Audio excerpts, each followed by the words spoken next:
Welcome to the E-Commerce Profits Podcast, where we feature top founders and experts in the e-commerce industry and take an in-depth look at the struggles and successes in growing e-commerce brands profitably. All right, Josh Chin here. I'm the host of the E-Commerce Profits Podcast, where we feature top experts and entrepreneurs in the e-commerce industry, and we go behind the scenes of the struggles and successes in growing a brand. Now, this episode is brought to you by Chronos.agency. If you run a direct-to-consumer e-commerce brand that is ready for scale and to double your customer lifetime value through lifecycle marketing, Chronos is your company. We've helped hundreds of brands scale profits with email, SMS, and mobile push marketing while getting an average of 3,500% ROI from our efforts. We've helped brands like Truly Beauty, Elias Skin, The Udi, Dr. Living Good, and many more. Now, the next step is to email us at sales@chronos.agency, or you can go to chronos.agency to learn more. Today's guest is Joe Valli. Joe is an author, guest speaker, EXITpreneur, and we'll go a little bit into that in a second, advisor and partner at Quiet Light, a brokerage dedicated to helping online businesses exit with an incredible team that has a crazy amount of experiences. They have been there, done that. Every single one of their advisor has some kind of an entrepreneurial experience. Joe himself has also built, bought, or sold over half a dozen of his own companies. He has also recently launched a book, The EXITpreneur's Playbook, How to Sell Your Online Business for Top Dollar. The book shares real-life stories of successful and failed exits and teaches you how to reverse engineer a pathway to your own incredible exit. This is incredible. I've read the book. It's such an easy read. It's available right now on Amazon, on Kindle, as a physical book, whatever your preferences are. And I highly recommend it. It's such a joy to read. And I've just picked a copy up, and then I've learned a ton of stuff already. Joe, welcome to the show. Good to be here, Josh. Thanks for having me. 3,500% ROI. Holy cow. That's incredible. That's a shocker. That's typically what we go with. But yeah. And I guess that's a good place to start. When we think about kind of the outcome of an exit, and that's your game. So tell us a little bit about the outcome that you think about when building a business. Now, most people don't think about an exit when they first start a business. That's right. Yeah. But what's your advice on that, setting an outcome? Yeah. So yeah, like you say, most people don't think about the exit. They're just trying to, get that entrepreneurial vibe going, living the lifestyle that they want. You're doing it now. I'm doing it now. I've been doing it since 1997. Wow. The typical phrase, I don't want to know if you were even alive then, Josh. Let's not go there. The typical thing people say. You were? Okay. The thing that people say is, you've got to start thinking about your exit when you start your business. And that would be great in a perfect world. But you and I both know that this is not a perfect world, especially when we're in the e-commerce world. We're just bootstrapping, launching, and trying like crazy to keep our head above water, grow the business, not run out of inventory, service our clients, do all those different things. So, I think that's a bit unrealistic. Maybe it can be in the back of your mind of saying, okay, maybe I would sell this someday. What you do want to know, though, is that you're likely to make the most amount of money that you make from your business when you do exit.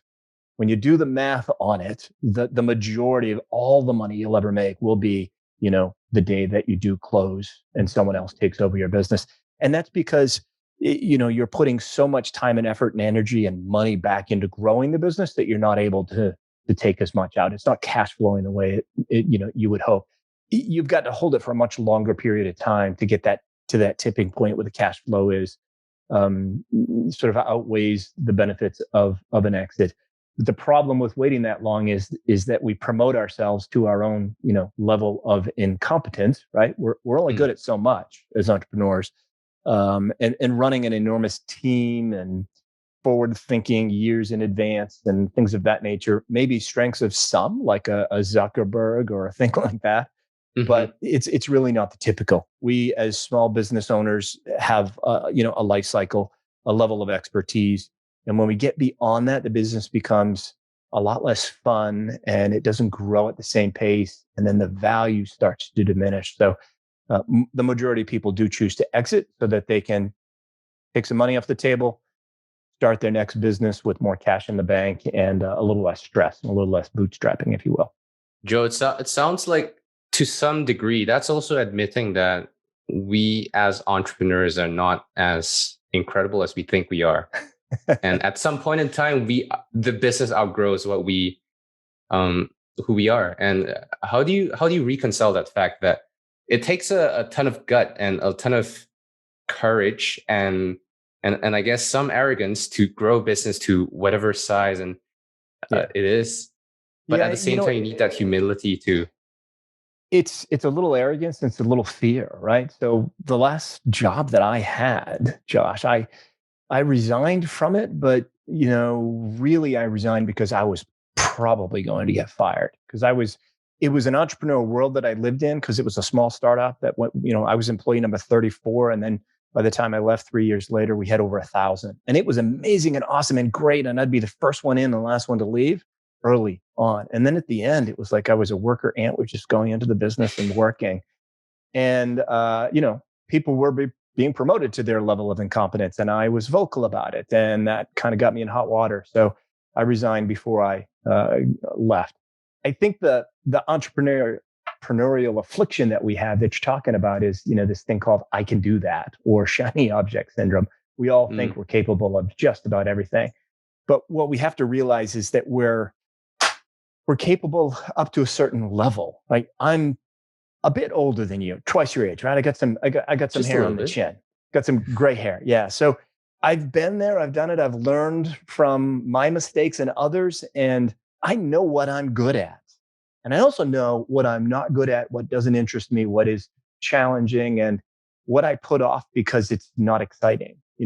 You're building an agency with a big staff and lots of people, and you're finding that that's in your wheelhouse. I know that our agency, Quiet Light, that the talent that we bring in has to be successful entrepreneurs that are really, great on their own, because I'm not great at managing people. And so I've got to hire people that are great at doing what they do and don't need oversight. The affliction of I can do that is good and it's bad. I've got a phrase in my home, and I put it in the book as well. And it's don't be a Jackie. And Jackie is really just short for jackass, right? So if you say something or do something stupid in our house, it's hey Jackie, stop it, that kind of thing. We've got to think about that in our business as well. You've got to figure out what you're good at, what your strengths are, what your weaknesses are.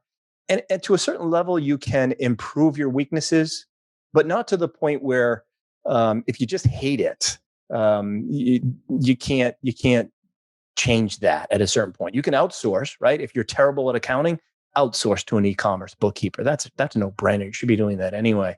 But if running a business with 50 people is not in your wheelhouse, don't go that way just because you think you can or think you should, right? Don't say I got this. Find a way to move, to sell your business and move on to your next adventure and be happy, right? This life is short. So you need to be happy in what you're doing. I think a lot of people kind of overlook that the value of happiness that no amount of risk is worth. And we talked a little bit about peace of mind as well. Yeah, we did earlier before we hit the record button. And what I do in one of the chapters, I forget what the chapter is, Josh, but it's goal setting, and we're talking about a dollar value exit and also a happiness exit. Right? It's oftentimes when we've sold a business, we close a transaction, and I am talking to the owner of the business that no longer owns it, and I say, "How do you feel?" And they're not like saying, "I have so much money in the bank, it's amazing." More often than not, they're saying, "I feel like an incredible burden has been lifted off my shoulders." Now, that's a combination of they're not stressed anymore. They're happier. They can spend more time with their family. They've got money in the bank. All of it together is not just I'm rich. It's I'm content. I'm happy. I've got that peace of mind.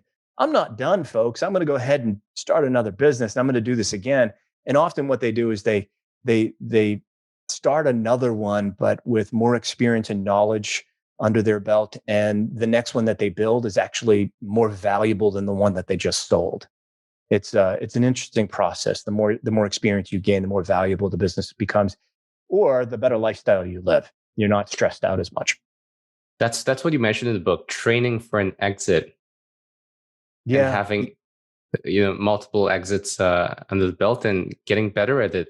You mentioned you brought up a really interesting story of I can't remember the name of the example that you gave, but he went from being homeless to selling a business for just under 8 figures. Yes, Victor. Yeah. This is someone that was invited not to graduate from high school in the country that he lived in. I won't say the name of the country; it might give away what his real name is. Name is not Victor. I had to change the name. So in that particular country, it's required. You graduate 12 years of schooling, and he was kicked out of so many schools that they said, "Look, we'll just give you the equivalent. Get out. We don't want you in anymore." And he had been homeless at one point, a single father, bootstrapped his first business he bought his first business for something like $7,000 and sold it for twice as much 6 months later because he tweaked it a little bit. And he thought, okay, this is interesting. The next one he sold for $20,000. The next one he sold for $200,000, $400,000. And then he kind of hit the jackpot initially with a sale that we did for him just under $9 million. And each of those he actually bought. He bought them and then built them up. He didn't bootstrap them as an initial business. And if I think about it, now that his next exit goal is to be a unicorn valuation, which is $1 billion. $1 billion. Yeah. And I think he'll get there. Sometimes we set these goals that are just for our egos instead of for other reasons, I guess. It doesn't matter if he gets there or not. He's a huge success. He's just worked hard. And I call him the original EXITpreneur because he learned from that first sale that he's making more money on the exit than he is, because the businesses that he's had have always been growing so fast. And he's making much more money in the exit. So this last one that he has, he's in the pet space. He's growing like crazy, and he's buying more businesses and bolting them on. And the valuations keep getting bigger and bigger. There's more diversity. There's more lower risk, and therefore the value and the multiples get higher. And he will eventually exit. I'm going to say for at least 9 figures, probably multiple 9 figures. I don't know if we get to the $1 billion exit, but either way, that's not one I'm going to be handling. He'll be doing that with a much larger institution than Quiet Life. And every time that he repeats this process of buying a new business and growing it again, he's not starting from scratch, although it might seem so. It's starting with a whole new level of understanding what business is all about, the skills that come with it, the connections, the assets, the network. And I think that's a great story. Mindset, when it comes to kind of thinking about a life after an exit or after an endpoint, I personally struggle with that. I cannot imagine my life beyond what I'm doing right now. And I suspect that a lot of people feel the same way. Yeah. What's life like after an exit? And you've done a couple of those. I've done a few. Yeah. So, for you, it's because you love what you're doing, right? You love what you're doing. It's so exciting and you're passionate about it and you can't imagine doing anything else. And I've been there as well. And then eventually, because we're entrepreneurs, we get to the point where we're like, okay, I'm dealing with stuff I really don't want to deal with here. I'd like to move on. And life after the exit it's kind of weird, to be honest with you. You've got money in the bank. You wake up. Here's what happened. I was talking to somebody last week. She just sold her business for about $5.5 million. And she said she's laughing when she says it, but she's like, Joe, I'm kind of lost. I don't know what to do. I woke up in the morning and I went to check my stats and I'm like, I don't have access to my seller account anymore. It's just kind of interesting and weird. She's gone ahead and already is looking to buy another business. And my biggest recommendation is to take some time off for you and your family. Reward yourself. You've done something incredible, whether it's a $100,000 exit, $1 million or $10 million exit. You've done something that so few people in this world do. You've built a business, you've grown it, you did it for nothing, and now you've sold it. It's a huge success, and you should reward yourself. Don't spend all your money. That's not what I'm talking about. Have a plan for what you're going to do with that. Set them aside, but take a vacation, have a drink, go out to dinner. I mean, really make it special and reward yourself. For me, Josh, the last one I sold was in 2010. And I did that. I rewarded myself. I definitely took some time off. I played around for about a year with different things. I like to get my hands dirty. I like to work in the yard and whatnot. I grew up in a small town in the state of Maine, in the northeast part of the U.S. And, was always out there working with my dad, working with my hands. That's for me, I sometimes do my best mental work when I'm out there swinging an axe or mowing a lawn or got a shovel in my hand. So you got to take some time off, reward yourself, spend some time with your family, and set some new goals that are achievable, but that you can get to with a lot less stress and anxiety in your life. And now we're moving back a little bit here, but when planning for an exit, let's call it training, right? Everybody hates exit planning. That's what the book is all about, training for your exit. And training for an exit. Yeah. It's funny because I didn't even want to use the word exit in the title, yet here it is. Funny story. I actually surveyed about 10 influencers in the industry on two titles for the book. One was Incredible Exits, and the other was EXITpreneur. Just one word, EXITpreneur. I think 8 out of 10 loved Incredible Exits. 2 out of 10 loved EXITpreneur. And like a fool, I went with EXITpreneur. It's much harder to pronounce, but the word exit is still there, but it's the EXITpreneur's playbook so that people can get trained for their exit. It's all about training for it. If you go out and run a 5K, you just can't do it well if you just wake up someday and decide to do that. You could probably finish it, not a big race, but it'll be painful, and the recovery afterwards will be more difficult. It's the same thing if you're going to sell your business. You just wake up and decide to sell it. You're not going to get maximum value for it. It's going to be a rough ride along the way. It's going to be emotional. And then, the after effect of it is going to be harder because you're not going to have a business that's easy to take over for a new owner. You're not going to have so much money in the bank that you can kick back and relax for a little while because you're not going to get that maximum. You got to train for the exit. Way I'm doing. You got to train. I love that. That's such a great analogy. And the biggest hurdle that I see, kind of, at least in my circle, people I speak to when it comes to planning for an exit or approaching an exit, is the idea of leaving money on the table. I think as entrepreneurs, we are geared, especially in the direct response e-commerce space, the D2C space. We're geared to maximize, kind of capture as much money as we can off the table and leave nothing for anyone else. Yeah. And I find that that's such a difficult mindset to have when thinking about selling. So, because my question to you is, what's the healthiest mindset that you suggest a seller adopt before going into valuation discussions and, planning for just these things? Be open-minded and learn, right? People in my field, and again, I've been self-employed since 97. Yeah, 97. Yeah.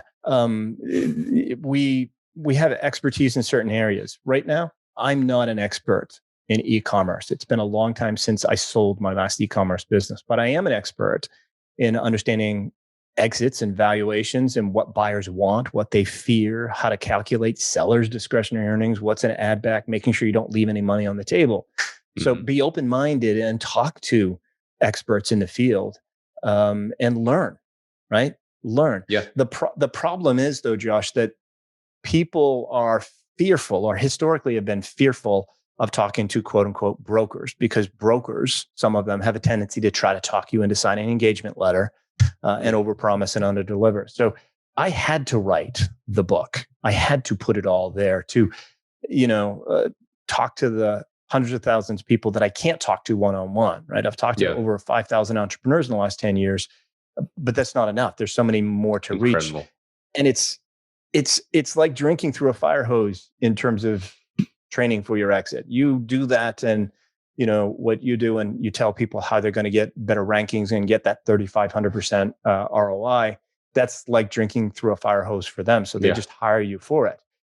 Same thing with an advisor. Be open minded and talk to them, and learn from them.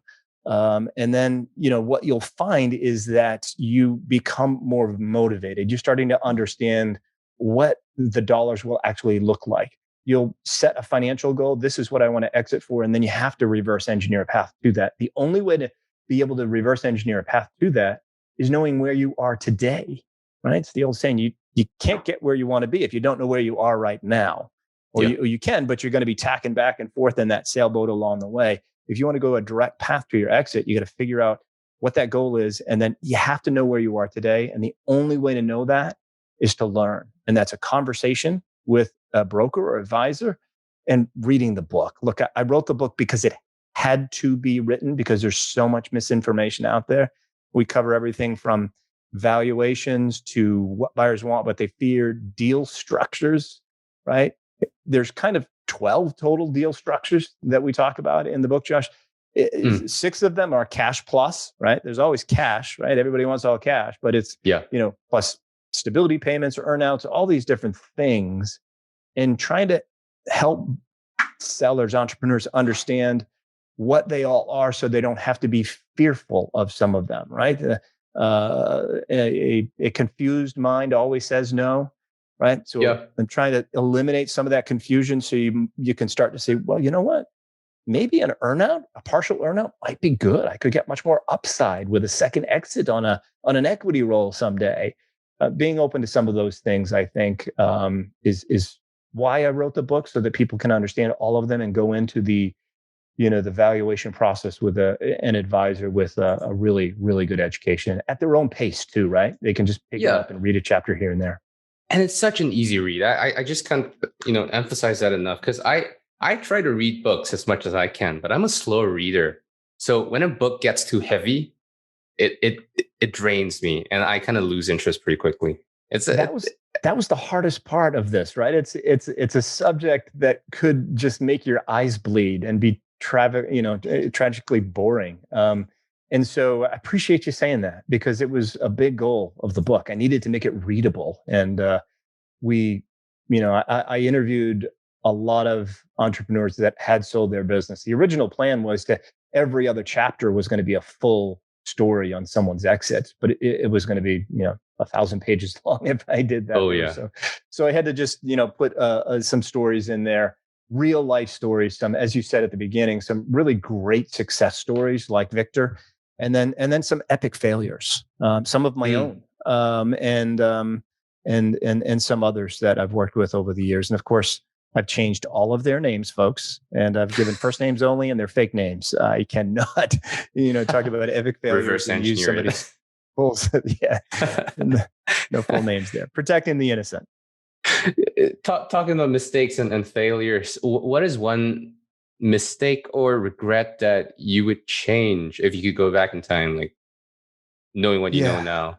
Yeah, it's a great question. And I'll pick one for you, but let me say that I'm really happy and satisfied with my career and where I am today.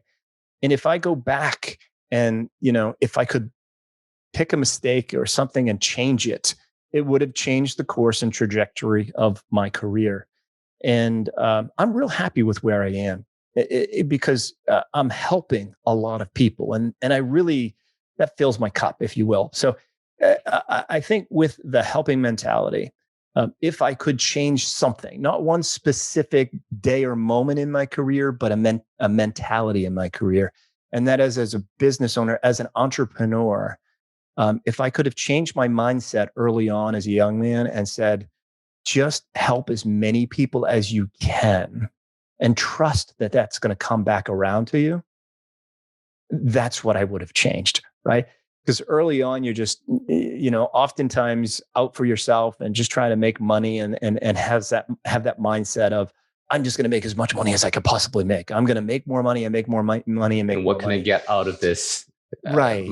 And that caused some problems for me. I had that mindset and didn't really focus on some details. And I guess I'm going to get into a specific moment and day here. I got a letter from a merchant provider at one point. I think I detailed this in the book. And it basically said, "Hey, Mr. Valley, you're doing great, but based upon the volume of chargebacks that you have, we estimate that you're going to owe us $250,000. So therefore, start effective immediately. We're going to start withholding all of your earnings until you've got a reserve of $250,000, and then we'll start releasing money to you."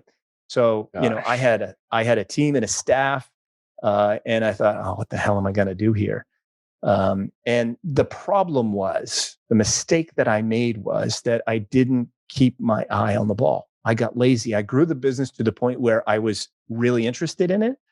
And I just let things run. And I was doing a free offer campaign with a call center out of New York. And it was a radio campaign. And there was a really clear script. And I paid a commission to the people at the call center every time they sold something, signed somebody up for the free offer, they would get something like a $4 commission.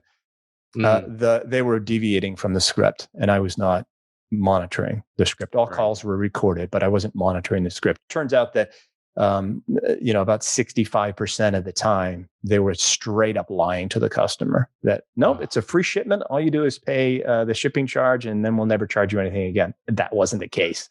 They were going to get charged $159 3 weeks after the initial sale if they didn't call to cancel. And the merchant provider was right. I ended up paying about $250,000. I negotiated with them. I pre-funded it. Each week I pre-funded a certain amount. And we were able to, keep the business running and keep the cash flow going, but huge mistake in that part. And it's because of that mentality of not helping people first. I was not worried about helping the customer get a good experience. I was more focused on, wow, look at the sales volume. Look at my top line revenue. This is amazing. Me. Yeah. And I got I totally screwed myself for it. What should people expect when they work with an advisor in the process of selling? And I understand from your book that the process of selling isn't, and we talked about this, it's not something you decide and can complete in a day's notice. It's like more like a 12-month process of exactly.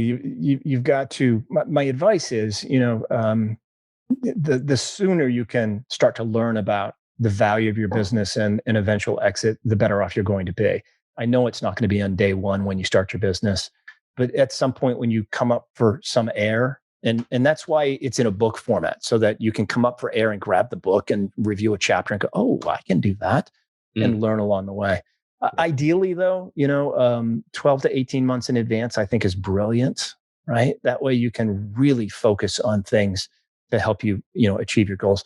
But 12 to 18 months in advance may not be enough, right? So if you've got a $5 million exit in mind and you're only doing $500,000 in revenue, you're not going to sell your business for $5 million in 12 months. So you've got to set that exit goal, figure out exactly where you are today in terms of discretionary earnings, and then grow from it. So what you should expect from an advisor is that they're going to do just that. You go to them, you'll be better educated because of the book. It's, going to give you, I think I talk about, it gets you an orange belt, right? I took Taekwondo. I think I got to an orange belt. I thought it was pretty tough. I got a yellow belt. You got a yellow. So I'm a little tougher than you are. Yeah, you are. But I was bigger and more fit than this, this was like 15 years ago. So the guy was much older than I am. He had a brown belt. He was tiny, short in stature and kind of chubby. And I said, I got this, no problem. He put me on the floor so fast, kicked my ass, and really showed me that I had just enough information to be dangerous. And that's kind of what I'm giving you in the book. I'm giving you just enough information to be dangerous. You don't have enough to go out there and do it on your own because you don't have that experience in terms of being a broker. So the broker advisor should help you understand exactly where you are today, because there's a lot of nuances and every business is different. And I couldn't cover that in the book. Yeah. And then they can sort of say, look, here's where you are. You keep going on this path. And it looks like about 1.5 years, 2 years, 5 years, you should be able to hit your exit. Where they may tell you, look, you're doing great, but you've got what's called a hero skew. And that hero skew is that one skew that's doing 70% of your revenue, and that increases your risk. So your multiple is going to go down. And that can happen in an agency as well, or a SaaS company, right? You could have one client that is producing 50% of the revenue, or one company that's, got 500 customers that are individual customers using your SaaS product, but it's really that one company. Yeah. So you've got to, balance those things out and learn along the way. But I would expect, and I would hope that what you're going to get from that advisor is knowledge, experience, a relationship. You're going to ask some questions that can't be answered in a book. They're going to be answered verbally because it's specifically for your business. And you're going to hopefully build a relationship with them because they should be there to help you, right? They're not charging you a fee up front. They're building a relationship. At Quiet Light, our motto is the more conversations we have, the more people we can help. Period. Right? Period. It comes back around to help us, but the more conversations we can have, the more people we can help. That's what the advisor should be doing, helping you understand the value of your business and how close or how far you are to your eventual exit. Joe, that means a lot, because as a,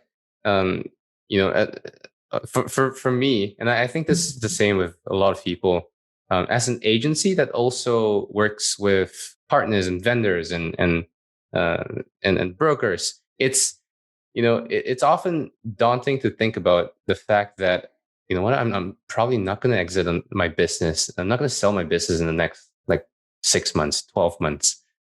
And I'm having this conversation, and I'm afraid of setting expectations that I'm going to be a potential lead for the next couple of months for the vendor or broker or whoever I'm speaking to. And I feel bad for, ghosting them or just telling them, hey, now's not a good time. Because I'm on the other side of that coin as well. When I'm following up with leads and prospects, it's not a good feeling. So that means a lot. The more conversations you have, the more you can help. More people. Yeah. And again, that's the old guy experience, or not that old. It's just it comes with experience. And just experience, period. Yeah. It's the hardest thing to convey, right? It's the hardest thing to convey and get people to understand. And that's why they're afraid to talk to a broker or advisor. And that's why I had to write the EXITpreneur's Playbook, not only because there's so much misinformation out there, but because so many people don't want to pick up the phone and have a conversation with a broker or advisor. Unfortunately, there's some bad ones out there that are just going to try to get their hooks into you for a commission. And if that's the feeling you get, if that's, the experience, and say, listen, this isn't for me. I appreciate your time, and move on. But don't eliminate ever talking to them, because they're good. It's like dating, right? Yeah. You're probably not going to marry the first girl, first person you ever date. Right? You've got to get some experience under your belt, and unfortunately, that may be the case with some brokers and advisors as well. What are there questions, or is there one question that you would ask a broker or a potential advisor that would kind of set them apart? That this is a good potential advisor for my business and for me, and this is probably someone who I should be working with. Yeah. So here's some things that they should never do, right? Mm-hmm. They should never tell you the exact value of your business after a phone call, because they haven't looked at the P&Ls, and they haven't done you a service by doing an ad back schedule and making sure your discretionary earnings is as solid as it should be. And that takes more than one phone call. It takes looking at a detailed profit and loss statement with a monthly view and multiple emails and conversations, because you got to dig deep on some of those things. Yeah. So if someone says, you know what, I tell you what, I just had a buyer that made an offer on a business exactly like yours, and he's willing to pay $5 million, and he'll buy your business. Let's sign an engagement letter today, and I'll make an introduction. Wow. That's just sounds too good to be true, doesn't it? Right? Yeah, that's I don't know enough about your business in order to say, this is exactly what it's worth. I may say, look, we've got plenty of buyers that will be interested in this. That's the reality. That's the truth. We've had an average of 4.5 offers on every listing so far in 2021. And 62% of them have gone at or over asking price. So there are plenty of buyers. There's actually more buyers than there are sellers at this point. But nobody should be trying to, if you get the feeling of them reaching through the phone to get their hooks into you just for a commission, then just hang up the phone. The simple things that you can do is, just be kind, be professional, and ask questions, because these advisors are busy and they do want to make sure that they can help you, but they want to help you in a way that's going to benefit you and be pleasant. Right. So we're people, and we do have choices of who we get to work with. We don't have to take you on as a client. And if you are, an a-hole, right? I'm not going to swear here on the podcast, Jackie. But if you're Jackie, thank you. If you're being a Jackie, then, it doesn't work. We might be too busy. We might not be able to talk to you for another 6 months. So, and that goes for buyers as well, right? I often get questions from buyers. How do I get an edge over all cash buyers? And I say, just don't be a Jackie, right? Don't be a Jackie. That's, I want to help you as much as possible. Be kind, be nice to me, be professional. Let's build a relationship. One of the worst things you as a buyer can ask a broker is, in the first 2 minutes of a conversation, what's your fee? How much you guys charge? Don't ask that question, because when you ask that, you're telling the broker you don't understand the value of what they bring to the table. And that's okay. Some sellers are not going to understand the value of what an advisor brings to the table. And that's okay. There may be just enough information in the book for you to be dangerous and sell your business on your own. And that's okay. But I'm pretty sure you won't get the nuances of the toughest part. So, I've been doing this for about a decade, as you know, and I've had a lot of conversations, as you know. I've touched about $500 million in transactions through Quiet Light, 100 million of my own. And the toughest part of what I do is managing my clients' emotions and expectations. That's the toughest part. Because when you as a business owner or as a buyer are a week or 2 or 3 weeks away from a life-changing event. As a seller, maybe you're going to get $500,000 deposited to your account, or $1 million or 5 or 10. You are going to be very emotional. Victor, in the book, had promised his top employee that when the business closed, he would buy her a house. She was a single mother, and Victor's a rock star human being, right? Wow. So he was buying her a house. The deal fell off the rails multiple times 3 weeks before closing. Talk about stress. He made some serious promises to her, and he's like, I can't do it. And he was so stressed, and his emotions were all over the place. For SBA buyers, small business administration buyers, managing expectations, managing the seller's expectations in terms of timelines. You really want to be clear with that kind of stuff, because some things are out of your control. Attorneys actually are humans, and they really actually do go on vacations. Bankers, same thing. There are holidays. They take them all. There Surprise. Are holidays. Yes. And so, expectations and things of that nature, emotions, expectations. It's actually the toughest part of what I do. The rest of it, you learn it. You become very good at it, and you know what to look for. That's the least challenging part of what we do. But the toughest is expectations and emotions. And that's the part that sellers are never prepared for when they sell on their own. There's just nobody there to help you or help you keep in check emotionally. Because when you're so close and something falls off the rails, you're too willing to drop the price just to get the deal done. And that's not what you need to do most often. Often not the best move.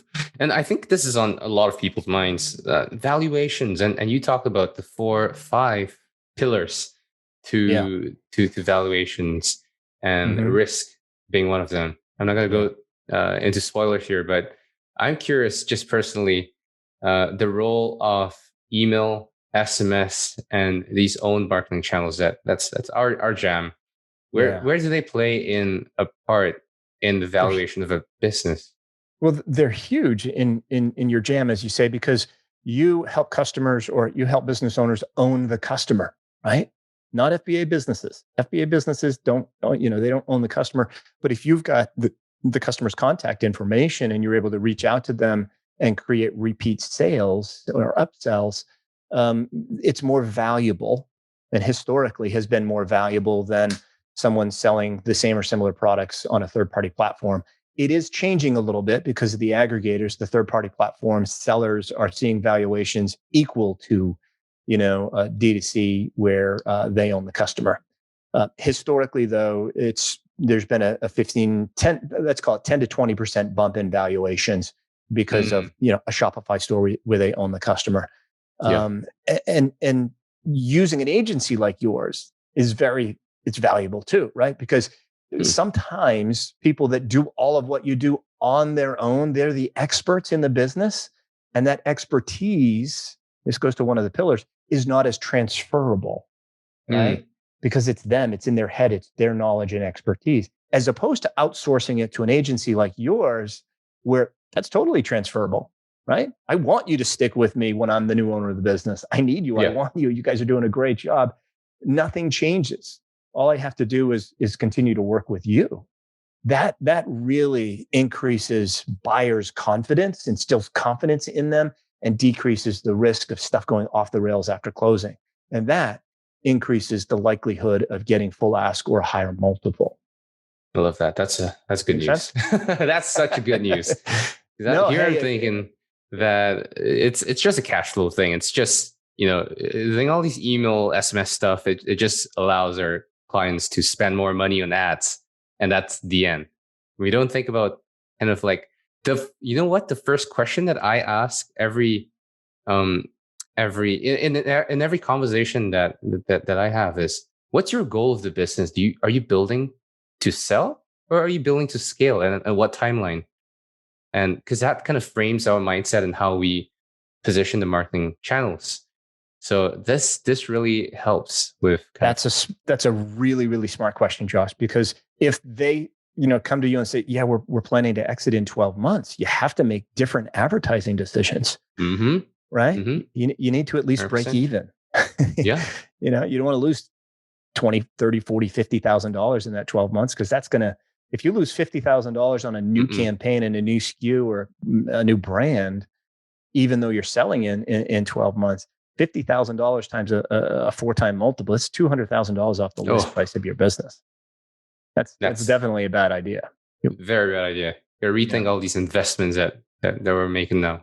Yeah, I think that's a brilliant question. Good for you for asking that. Thank you. And Joe, the book, I know it's available on Amazon, on Kindle. There's a hard copy available, a hardcover, hardcover, paperback, and Kindle. Because of COVID, the audio version is not available yet. We're working on it. You may just get my smooth, sexy voice. I had somebody offer me the other day that he'd do it, and he's silky. I don't know. It would be distracting if he read it. But the audio version will be coming. And you can get it either at EXITpreneur.io, where we also have resources, partners, e-commerce bookkeepers, tax advisors, things of that nature. There's a partners page there, some resources that will help you. Or you can go straight to Amazon and buy it on Amazon as well. Awesome. And Joe, if people are interested in having a conversation with you one-on-one or with one of your advisors on your firm, what should I do? Yeah, they can go to EXITpreneur.io and reach out to me through that, or just go to quietlight.com and take a look at our packages, take a look at our listings, take a look at the content and information that we have. Listen to our podcast, Quiet Light Podcast. We're always talking about exits and what you can do to prepare and how people are helping each other with different exits. Awesome. Joe, this has been great. Thank you so much for being on the show. Thanks for having me, Josh. I appreciate it. Thanks for listening to the E-commerce Profits Podcast. We'll see you again next time, and be sure to click subscribe to get notified of future episodes.